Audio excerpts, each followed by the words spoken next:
What is going on, guys? It is WrestleMania here, back with another video. Just before we get into the video, don't forget to like or dislike the video, subscribe, turn on notifications and leave a comment down below.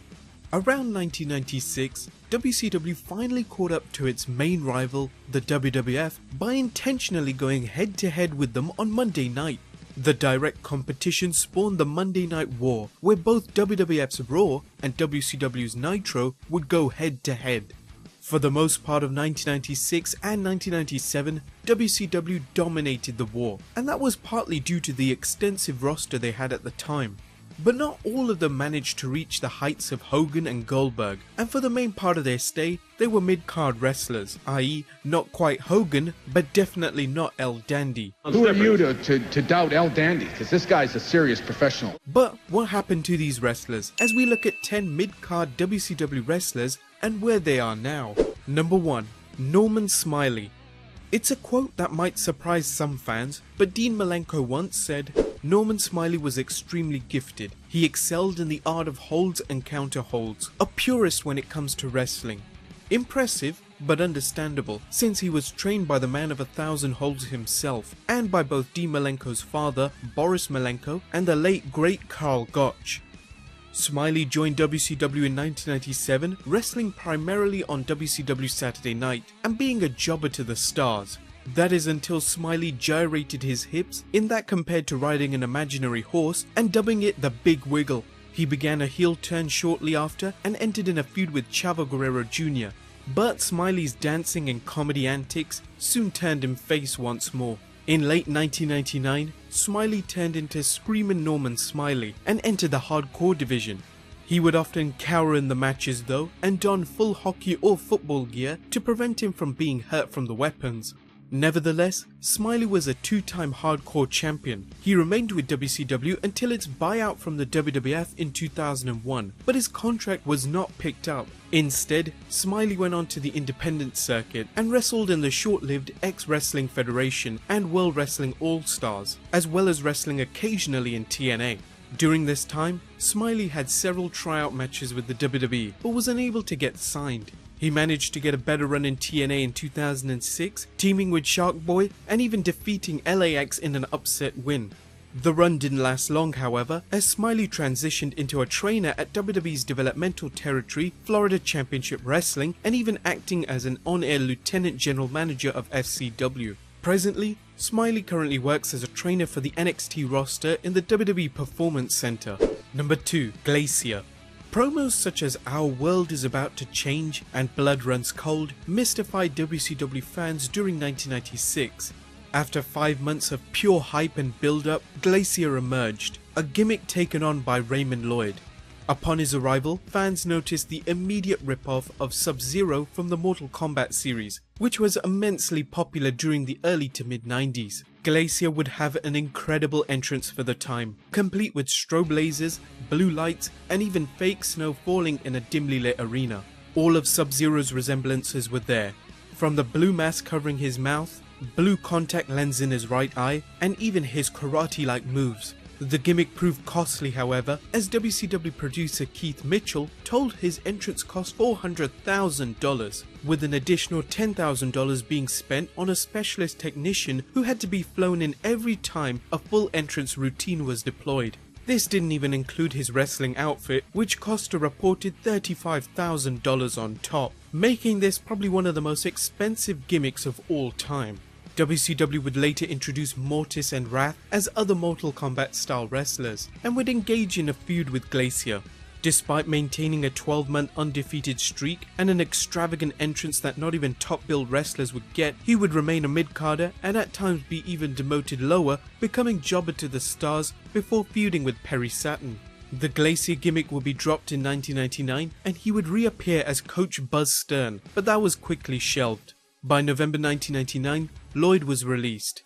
He would go on to co-founding Turnbuckle Championship Wrestling with Dusty Rhodes in 2000. The federation would feature a number of ex-WCW wrestlers, including Lodi, David Flair, and Scotty Riggs. Lloyd would occasionally wrestle in the Federation and become its heavyweight champion and tag team champion with Jorge Estrada. Glacier participated in Chikara's King of Trios tournament and even made his in-ring return at Ring of Honor's 2017 Honor Rumble, but he would be eliminated by Bully Ray. Aside from wrestling, Lloyd has been involved in a number of charities and also worked briefly as a stuntman for Disney MGM Studios. Number 3. Disco Inferno. Inspired by John Travolta's character Tony Manero in Saturday Night Fever, as cheesy as this gimmick was in the 90s, it won the Wrestling Observer newsletter's Best Gimmick of the Year award in 1995. The dancing star also held a WCW Cruiserweight Championship, and he was a two-time WCW Television Champion. Inferno had a long run in WCW as face and heel, and even at one point joining the NWO Wolfpack, feuding with the likes of Booker T and Ernest Miller.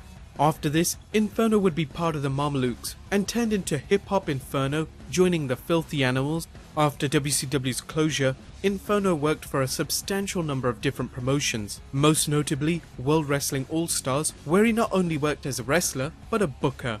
He worked in TNA, where he had his own talk segment, Talking Jive, in 2002. He returned to TNA, working as a road agent in 2007. But during this time, he had been arrested in connection of running a poker game in a basement of a house. He returned to TNA in 2016 briefly, but for the most part since 2008, he has been active on the independent circuit, working as a wrestler, booker, and trainer. Number 4. Lash LaRue. Despite having no athletic background, LaRue managed to impress trainers at the WCW power plant and was promoted to Nitro in just a year. He would wrestle within the Cruiserweight division and most notably feuded with Disco Inferno. After an on-screen firing, LaRue returned as part of the Misfits in Action stable, repackaged as Corporal Cajun. After WCW's demise, LaRue was offered a 3-year developmental deal with the WWF, but quit only after a year in June 2002, preferring to pursue other options. He appeared in TNA, competing in the Gauntlet for the Gold match, but unfortunately suffered a neck injury. After surgery, he returned to wrestling in 2004, but ultimately retired in 2005. Since retiring, he has become a full-time cartoonist and illustrator. Number 5. La Parka.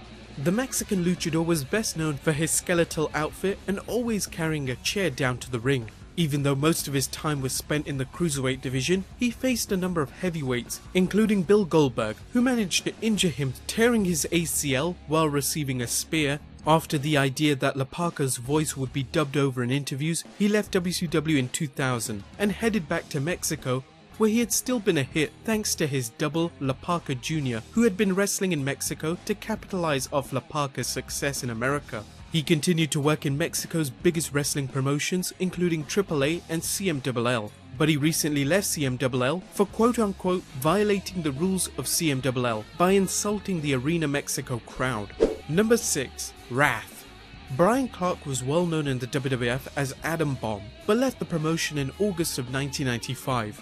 After a 2-year wrestling hiatus, Clark joined WCW as Wrath, another character which tried to cash in on the Mortal Kombat craze of the 90s. After the Blood Runs Cold angle, Clark was rumoured to become the next big thing and future challenger to Goldberg, but his momentum came to a crashing halt when he lost to Kevin Nash.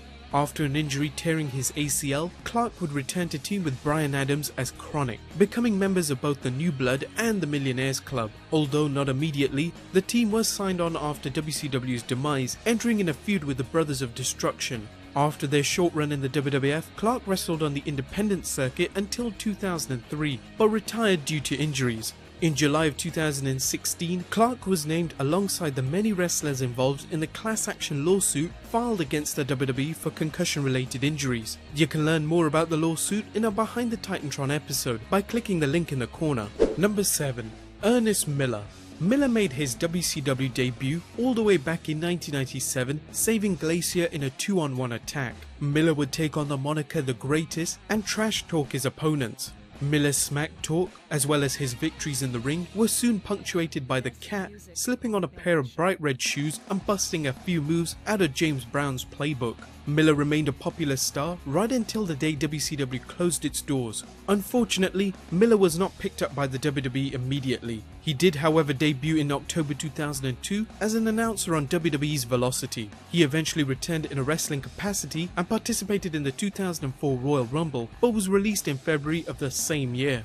However, his legacy lived on for a number of years in the WWE, even after his time, as his theme, Somebody Call My Mama, was recycled for Brodus Clay. He appeared in the Academy Award nominated film The Wrestler as Ayatollah, and in a 2009 interview, Miller announced he was cast as George Foreman in a HBO biopic that has yet to be produced.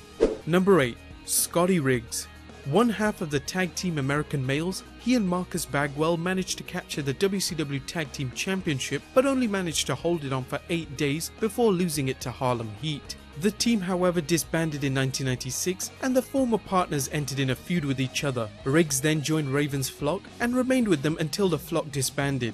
He then took on a narcissistic gimmick until his release in 1999. Riggs joined ECW as Scotty Anton, feuding with real-life friend Rob Van Dam, but left before its closure. Riggs joined Turnbuckle Championship Wrestling and even became 3-time heavyweight champion and tag team champion. He took time away from wrestling after personal issues of divorce and his father developing lung cancer. He eventually returned to wrestling in 2007, but retired in 2009 due to injuries. Ill health has haunted him ever since. He went under the knife to have 13 screws and 2 steel plates attached to his arm just before retiring, but the injuries have never fully healed and he's now unable to straighten his limb out. As if that wasn't bad enough, he struggles with a number of issues owing to concussions sustained throughout his career, and has donated his brain to scientific research when he passes away. He has now completely left the wrestling business and now helps run a piano bar in Georgia. Number 9. Buff Bagwell. The other half of the Team American Males, Bagwell had a much more successful run than that of his partner. He joined the NWO and the New Blood, teaming with Shane Douglas to capture the tag team gold once more, making him a 5-time tag team champion. Before WCW's closure, Bagwell teamed with Lex Luger to form Totally Buffed. Bagwell was brought into the WWE only literally after his name got a pop when McMahon asked fans which WCW stars they'd like to see. However, Buff proved he didn't have the stuff when his match against Booker T led to boring chants, clashes with management, and a reported backstage altercation with Shane Helms saw Bagwell shown the door, both on-screen and off-screen. He worked in TNA briefly, then had an experience with a different form of TNA. Reportedly working as a male escort, Bagwell appeared on Showtime's reality show Gigolos in Season 5 Episode 6, and according to a 2014 story, Bagwell gets on by $800 for 2 hours and up to $25,000 for a week for his special services. In 2016, Bagwell files suit against the WWE for royalties he alleges he is owed from the WWE network. And number 10, Alex Wright. Trained by his father Steve Wright, Alex was discovered by WCW during their European tour through Germany in 1994. Wright was polished in the WCW power plant before debuting and building up an impressive winning streak, but he was given a cheesy 90s techno dancing gimmick as Das Wunderkid. Wright reappeared with a totally new look as Berlin and given a less than decent push. Unfortunately, he was not picked up by the WWE in 2001 as Wright was still under contract to AOL Time Warner and not WCW, therefore unable to make the jump. He has, however, stayed away from the wrestling spotlight after his WCW career. He was unhappy with backstage politics in WCW, and in an interview with Wrestling Inc., he explained why he never joined WWE. "When I sign a contract, I really want to give 180%, and if I can't give that, it's just not fair to the promotion, and it's not fair to the fans, and it's not fair to myself. When I step in the ring, I want to give 180% for the promoter, for the fans, and for myself. And if I can't do that, I just say, thank you very much." Instead, Wright opted to remain in Germany, and after working as a banker and fitness instructor, Wright finally made his dreams come true by opening a wrestling school called The Right Stuff, and is owner of the promotion New European Championship Wrestling. Well guys, there you have it, 10 mid-card WCW wrestlers and what they're up to now. Leave your comments down below, and I'll see you next time with some more wrestling content.